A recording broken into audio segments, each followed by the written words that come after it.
Have you ever asked yourself the most terrifying question about the construction of King Solomon's temple?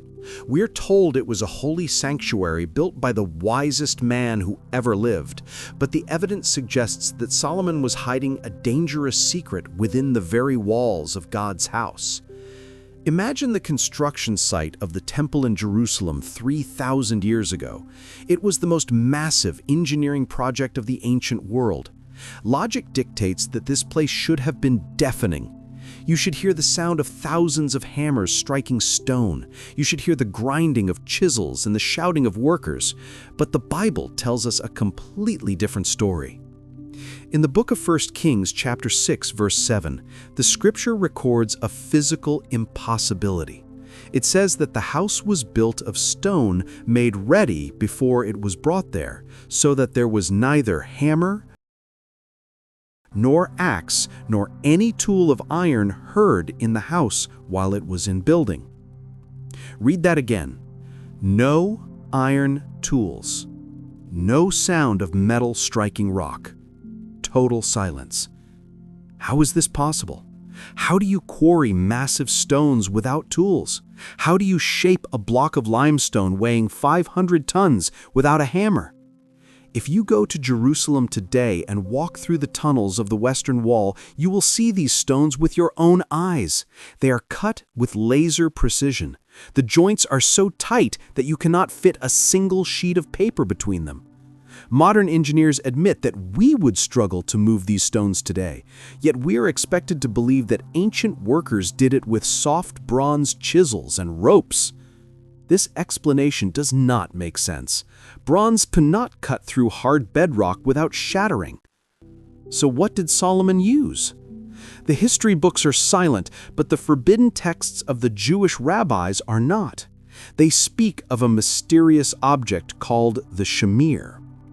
They say it was no bigger than a grain of barley. They say it could slice through the hardest diamond on earth simply by looking at it.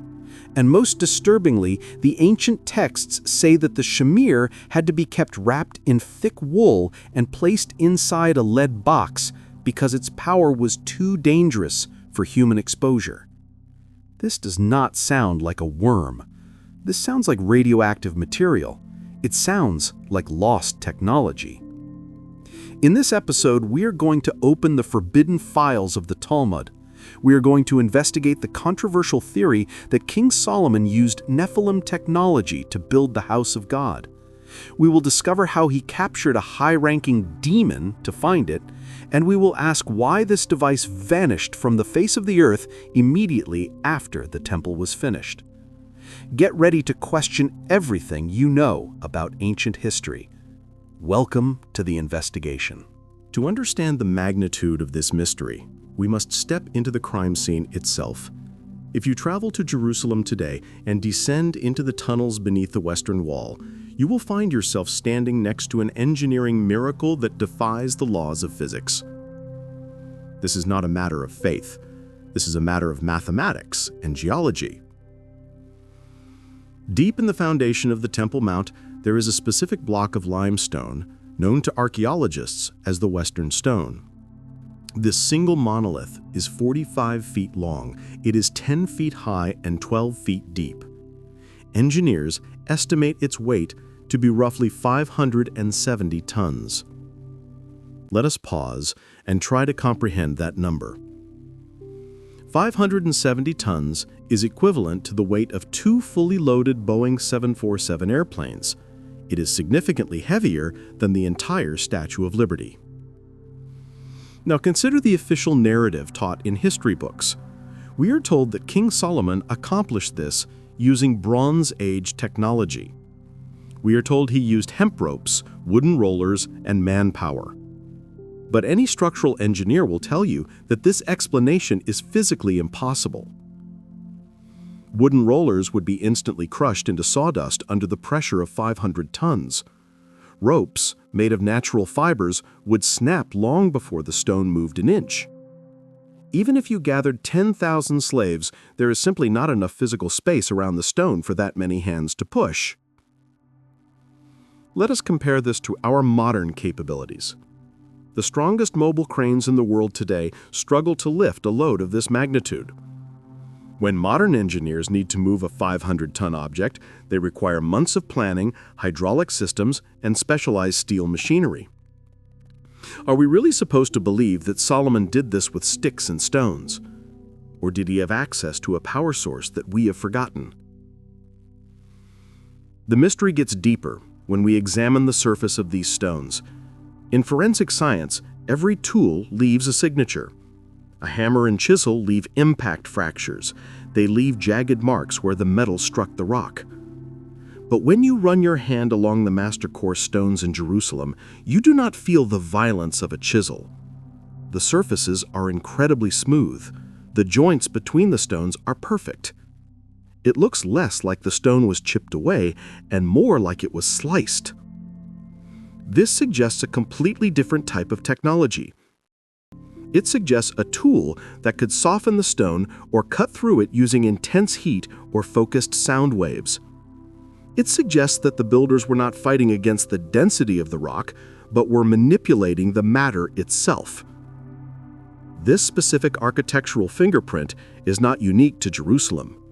We find the exact same impossible construction just north of Israel in the ancient city of Baalbek in Lebanon. Baalbek is home to the famous trilithon stones, which are even larger than the ones in Jerusalem. Some of them weigh over 800 tons. And just like in Jerusalem, they are lifted 20 feet into the air and placed with laser precision. The local legends of Baalbek do not say that Romans built these foundations. The local texts say that Baalbek was built by the giants. They claim it was constructed by the Nephilim before the Great Flood as a fortress to hide from the wrath of God. There is a clear connection between the foundations of Solomon's temple and the architecture of the Watchers. They share the same impossible size, they share the same lack of tool marks, and they share the same silence from mainstream historians. If Solomon built the temple using the same techniques found at Baalbek, then he was not using the wisdom of Egypt. He was using the knowledge of the pre-flood world. This brings us to a terrifying conclusion. The stones of the temple implied that the construction method was not manual labor. It was technological. Someone gave Solomon a device. Someone gave him a tool that rendered the weight of stone irrelevant. But why would the God of Israel allow his holy temple to be built using such strange power? The answer lies in a very specific commandment given by God himself, a commandment that banned the use of iron. And this divine law is what forced Solomon to go looking for the ultimate weapon. To solve this engineering puzzle, we must go back to the very laws that governed the nation of Israel. The reason Solomon could not use chisels was not because he lacked the iron. It was because God had strictly forbidden it. In the book of Exodus, chapter 20, verse 25, God gives a command regarding the construction of his altar. He says, "If thou lift up thy tool upon it, thou hast polluted it." This is a fascinating choice of words. Usually, when we craft raw materials into a building, we consider it an improvement. But God said that striking the holy stone with iron would actually pollute it. It would make the stone unclean. Why would the creator of the universe have such a hatred for iron tools? The answer lies in the symbolism of the metal itself. In the biblical timeline, the knowledge of metalworking and weapon forging was not a gift from God.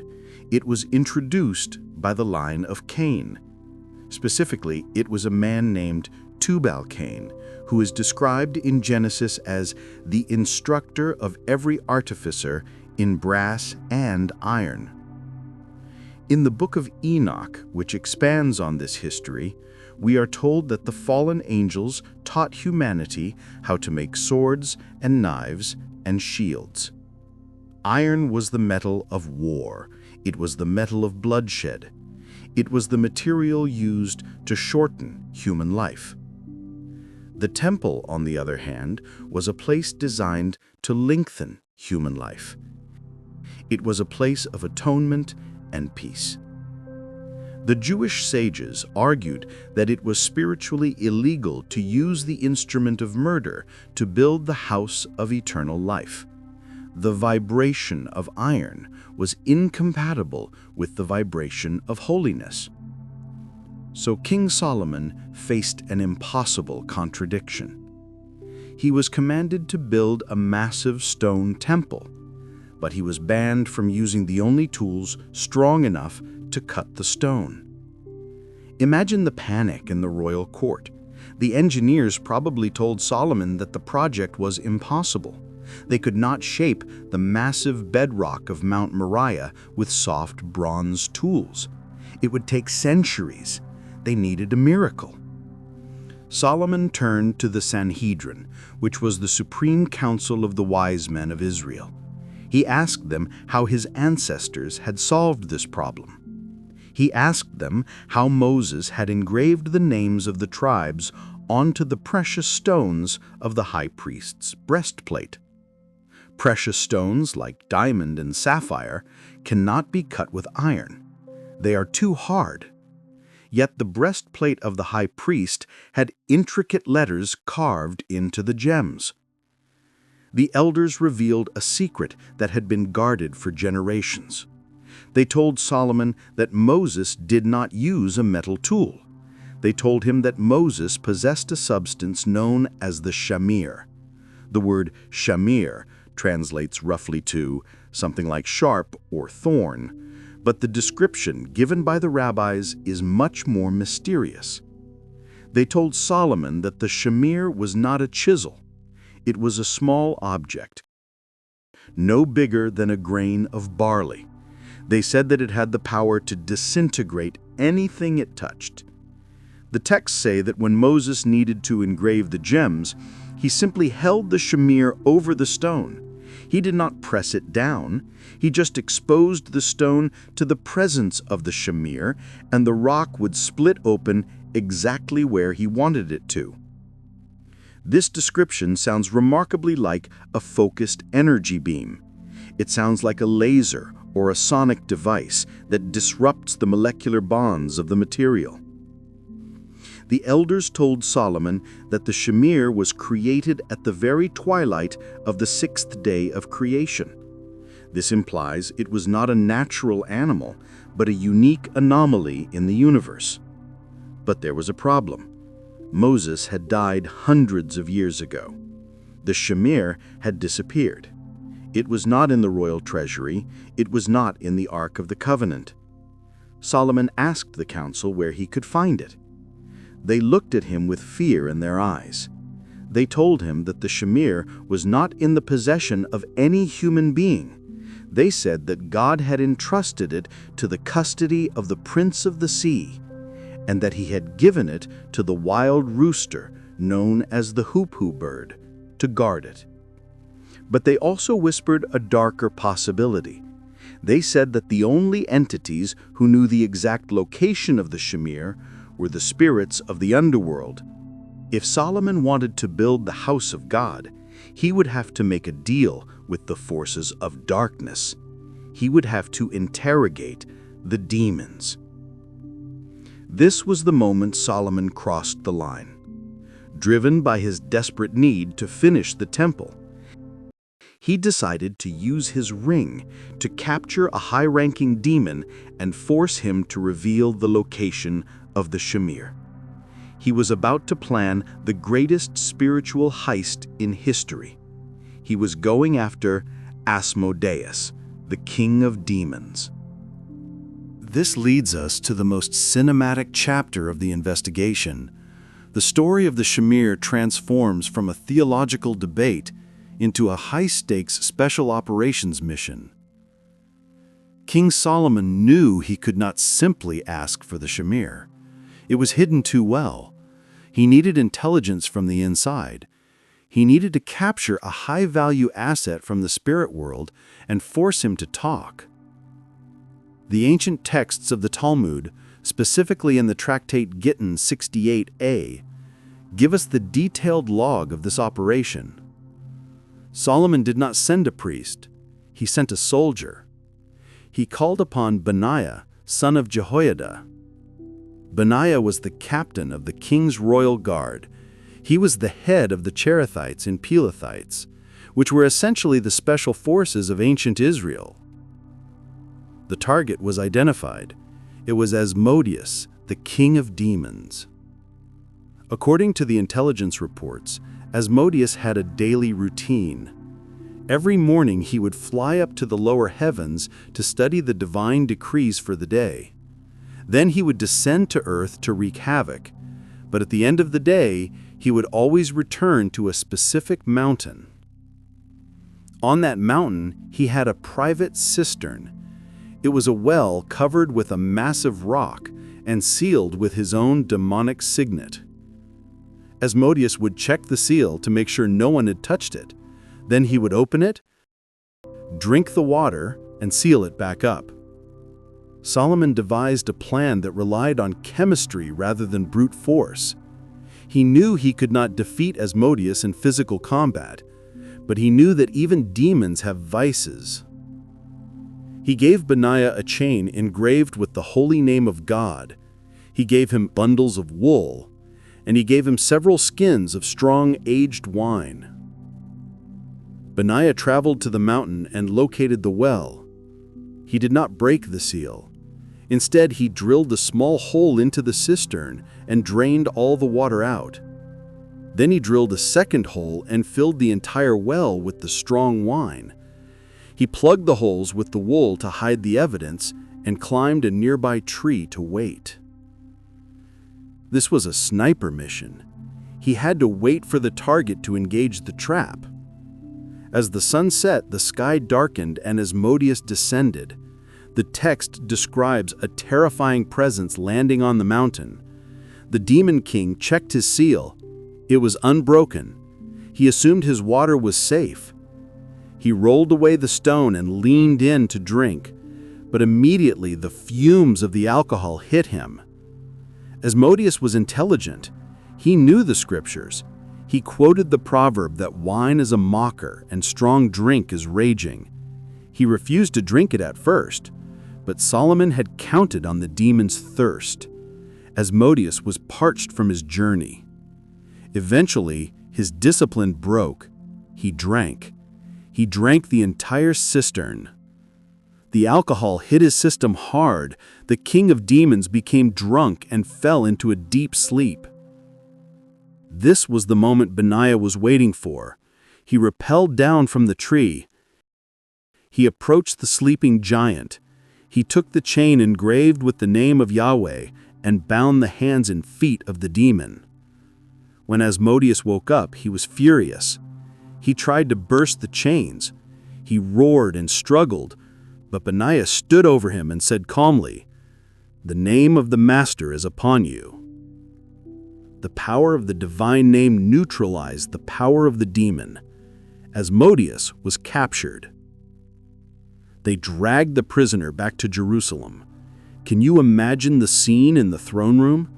King Solomon, the wisest man on earth, sitting on his throne of ivory, and before him stands Asmodeus, the prince of darkness, in chains. Solomon did not waste time. He showed Asmodeus his ring and demanded the location of the Shamir. The demon looked at the king and revealed a shocking truth.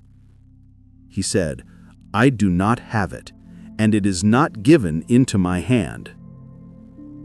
Asmodeus explained that the Shamir was too dangerous to be kept in the demonic realm.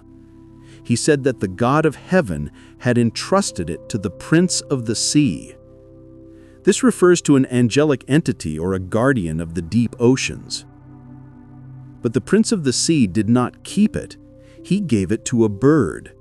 The scriptures call it the hoopoe bird, or the woodcock. Why a bird? Asmodeus explained the protocol. The hoopoe bird was under a sworn oath. It used the Shamir to survive in desolate places. When the bird found a mountain where nothing grew, it would place the Shamir on the rock. The radiation of the Shamir would split the rock open and reveal the soil underneath, so the bird could plant seeds and trees. Asmodeus called it the cutter of mountains. This detail is crucial for our investigation. It tells us that the Shamir was not just a tool for building, it was a terraforming device. It was a piece of technology used to alter the landscape of the earth. And it was kept in strict quarantine. The Prince of the Sea only allowed it to take it under the condition that it would be returned safely. It was never meant to be in the hands of men. It was never meant to be in a city. Solomon realized what he had to do. He had to intercept the transfer.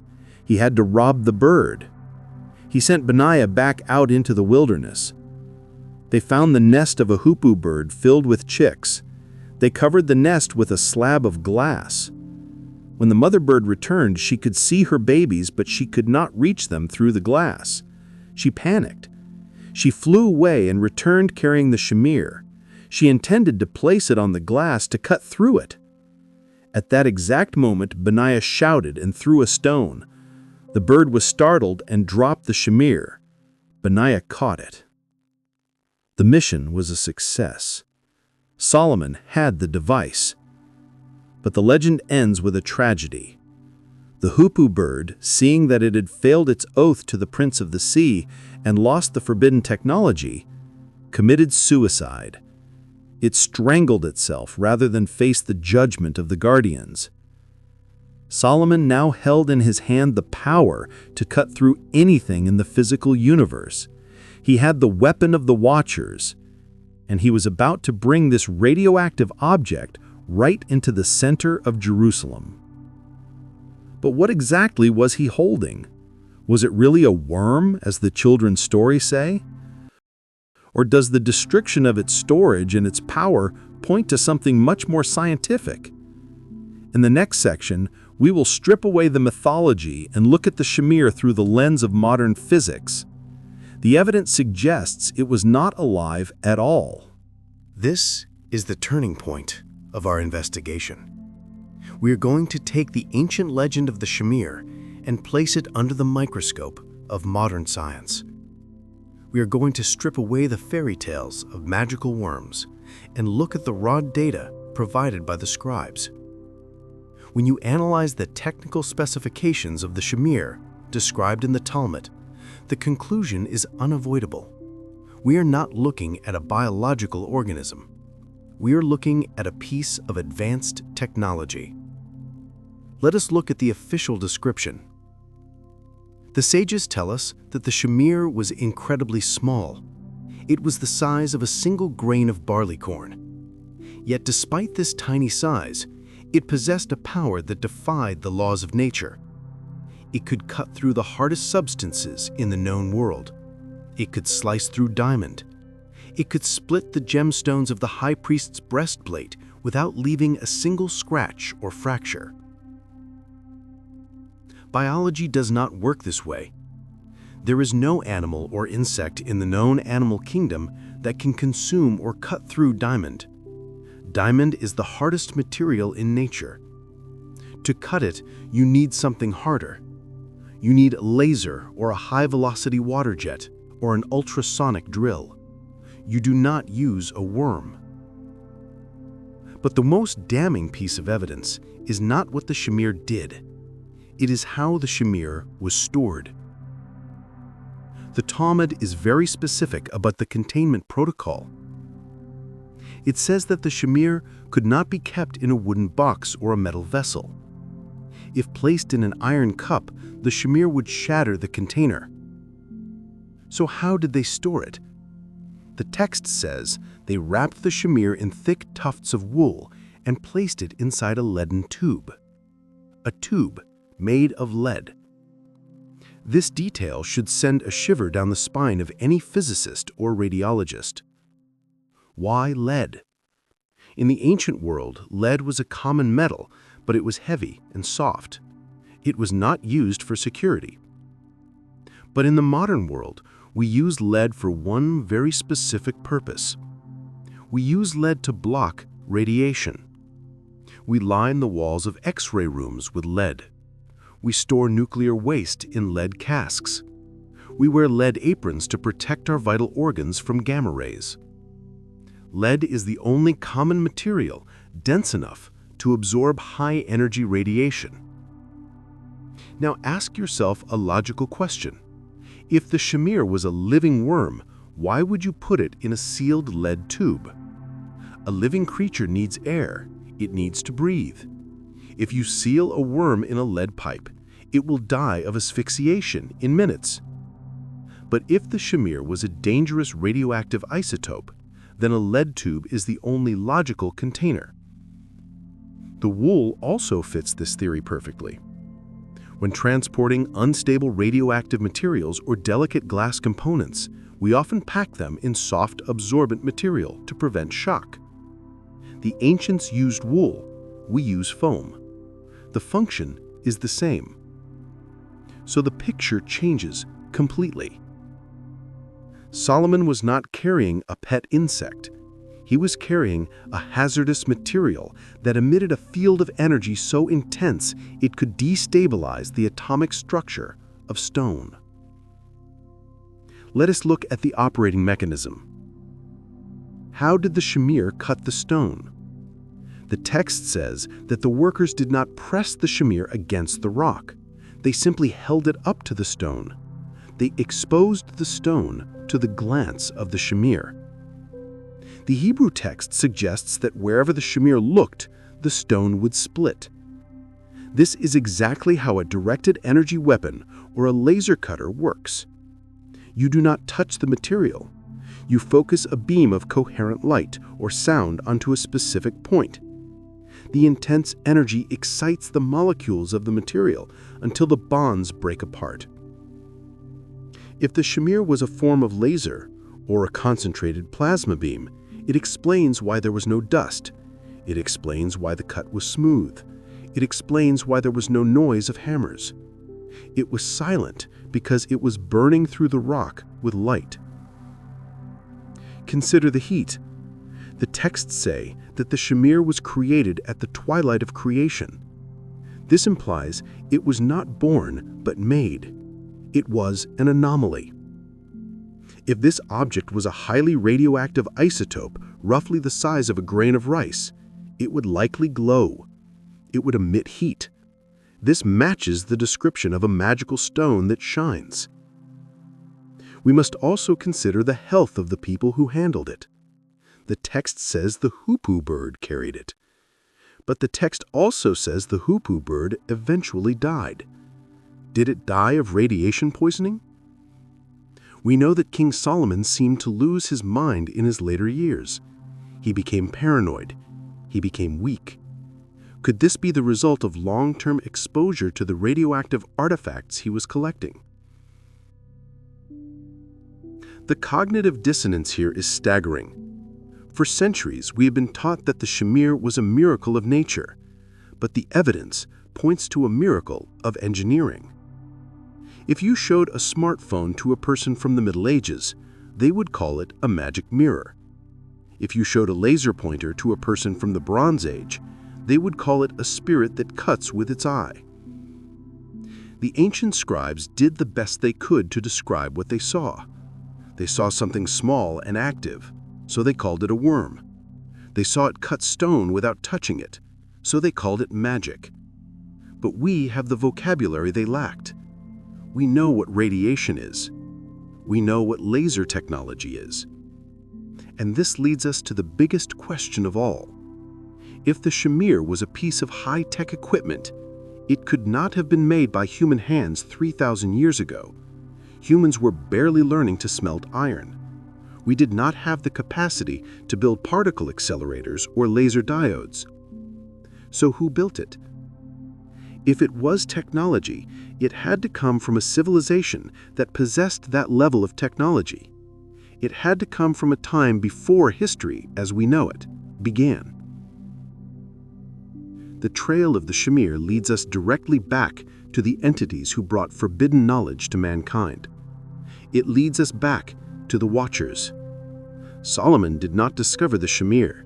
He recovered it. he found a relic from the lost world of the Nephilim.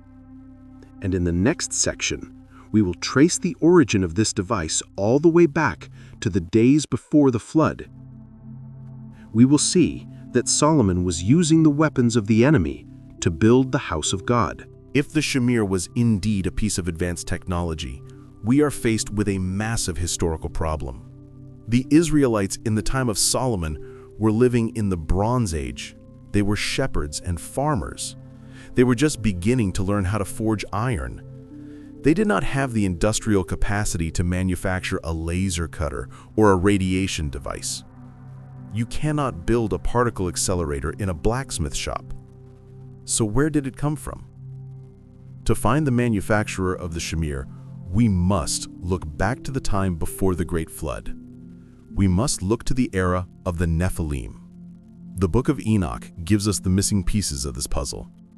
It describes the descent of the Watchers, the fallen angels who landed on Mount Hermon. The text specifically says that these beings taught humanity the secrets of heaven. It says that Azazel taught men to make swords and knives and shields.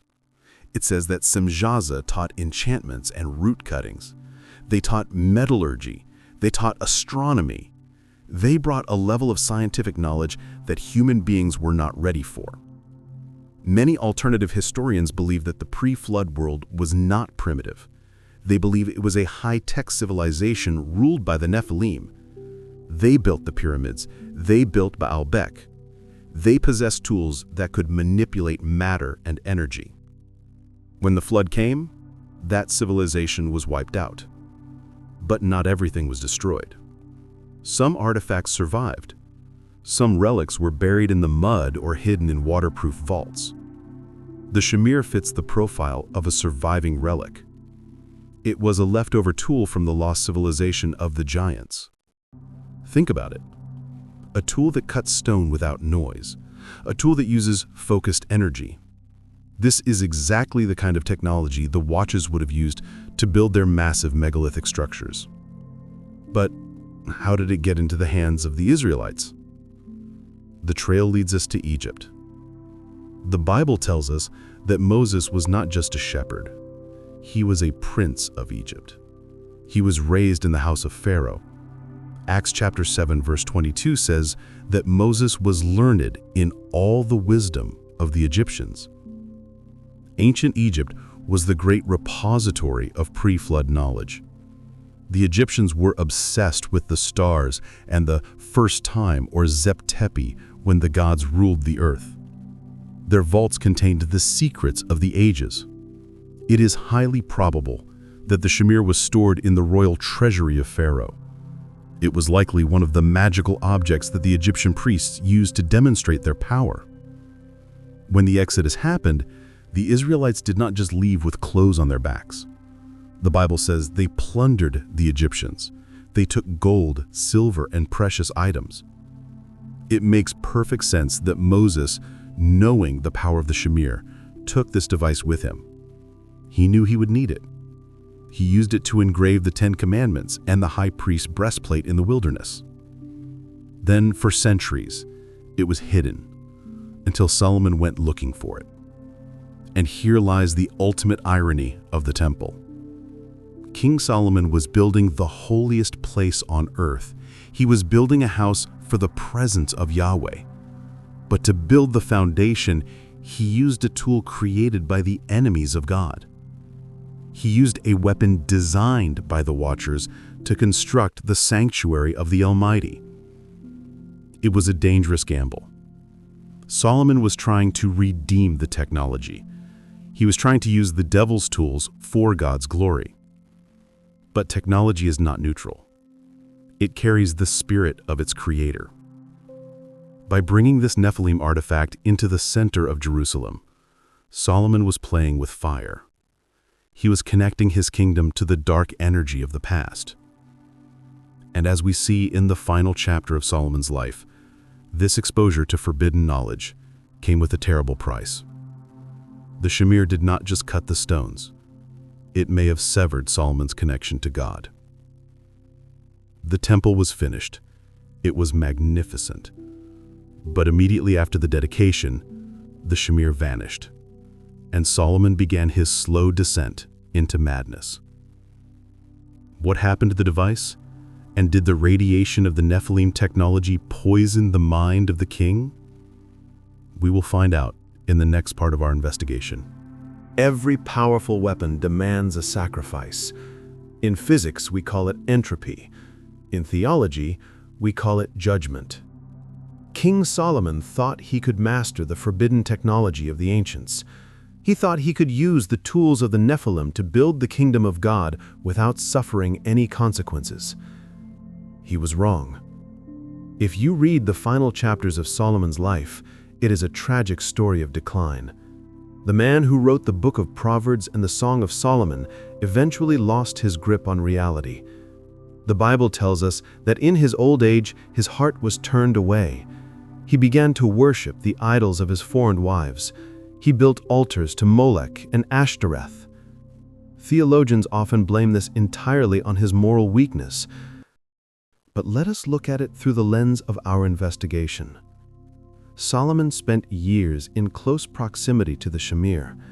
If our theory is correct, and the Shamir was a highly radioactive isotope or a device emitting high-frequency energy, then Solomon was exposing himself to invisible danger every single day. We know from modern history what happens to scientists who handle radioactive materials without understanding them.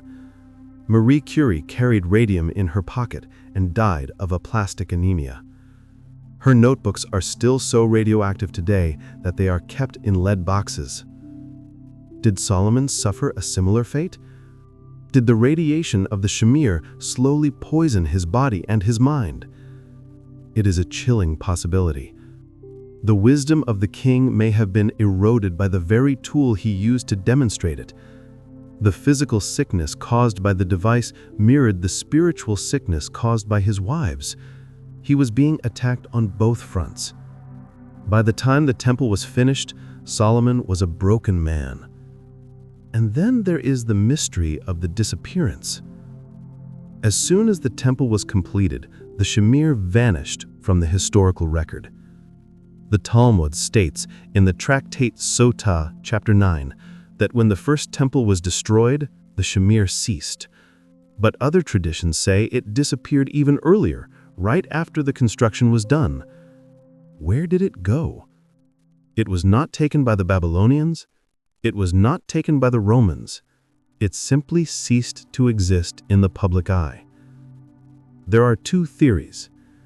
The first is that God took it back. Just as the manna ceased when the Israelites entered the Promised Land, the Shamir was a temporary supernatural provision that was withdrawn when its purpose was fulfilled. But the second theory is much more disturbing. Many researchers believe that Solomon realized the danger of the device. He knew it could not be destroyed, so he buried it. Deep beneath the Temple Mount in Jerusalem, there is a vast network of tunnels and chambers. Archaeologists call them Solomon's stables or the hidden vaults. It is believed that Solomon constructed a secret chamber deep within the bedrock specifically to hide the Ark of the Covenant and the dangerous artifacts of the temple in case of an invasion. It is highly probable that the Shamir is still there, encased in its lead tube, wrapped in wool, sitting in the dark for 3,000 years. If the Shamir is a radioactive isotope, it would still be active today. It would still be emitting energy. This leads to a terrifying thought about the geography of Jerusalem. The Temple Mount is the most contested piece of real estate on the planet. Wars are fought over it. Empires rise and fall trying to control it. Is it possible that there is a physical reason for this intensity? Is it possible that the presence of this ancient Nephilim technology buried deep in the earth is creating a spiritual or energetic anomaly? Solomon may have thought he was burying the secret forever, but radioactive materials have a long half-life, and the secrets of the Watchers do not stay buried forever. The temple was destroyed, the gold was stolen, the people were exiled, but the foundation stones remain. the silent witnesses to the impossible technology that shaped them. And deep below them, the Shamir might still be waiting. In our final conclusion, we will bring this story into the 21st century. We will ask the question that no one wants to ask. Are the modern builders of the Third Temple looking for the Shamir, or have they already found a replacement? As we close this investigation, we must look away from the history books and look at the headlines of today. The story of King Solomon and the Shamir is not just a dusty legend from the past, it is a blueprint for the future. Right now in the city of Jerusalem, there is a group known as the Temple Institute. Their goal is to rebuild the Temple of God on Mount Moriah. They have already recreated the golden vessels. They have prepared the priestly garments. They are raising the red heifer. But they face the exact same problem Solomon faced 3,000 years ago. The law of God has not changed. Exodus chapter 20, verse 25 is still in effect. No iron tool can be heard in the house of God. The altar cannot be touched by the metal of war. So how will they build the third temple? Will they go hunting for the Shamir? Will they try to capture a hopo bird? Or will they search the tunnels beneath the mount to find the lead box left by Solomon? They do not have to, because for the first time in history, humanity has caught up to the technology of the Watchers. We have invented our own Shamir. Today we have high-powered laser cutters, we have ultrasonic drills, we have water jet technology that can slice through granite like butter without making a sound. Leading rabbis have already ruled that laser cutting does not violate the commandment against iron tools. A laser is just focused light. It is exactly what the Shamir was. The prophecy is fulfilling itself through technology. We have regained the forbidden knowledge that was lost in the flood. But this brings us to the ultimate warning. Solomon was the wisest man who ever lived. He had the best intentions. He wanted to build a house for God. But in his pursuit of greatness, he unlocked doors that should have stayed shut. He mingled with the dark arts. He collected the DNA of the Nephilim, and he used the radioactive technology of the fallen angels. And it destroyed him. We are living in the age of Solomon again. We are surrounded by miracles of technology. We have artificial intelligence. We have genetic engineering. We are splitting the atom and reaching for the stars. We have the power of gods, but we still have the morality of men. We are fascinated by the how, but we have forgotten the why. We are building our own towers and our own temples, thinking that our technology will save us. But the lesson of the Shamir is clear. You cannot use the tools of darkness to build a kingdom of light without paying a price. The line between wisdom and madness is very thin, and Solomon crossed it. As we move deeper into this new age of hybrid technology and spiritual confusion, we must be vigilant. The spirit of the Nephilim is returning. The builders are gathering their stones, and the stage is being set for the final act. If you thought the story of Solomon was terrifying, wait until you see the file we are opening next. Solomon was not the first king to try and use technology to reach heaven. There was another man, a man who did not just build a temple, but a tower. His name was Nimrod, and he did not just want to talk to demons, he wanted to become one. In our next video, we will expose the genetic ritual of the Tower of Babel and uncover the truth about the first attempt to create a transhuman race. You do not want to miss it. Click the subscribe button and turn on all notifications. The truth is stranger than fiction, and we are just getting started.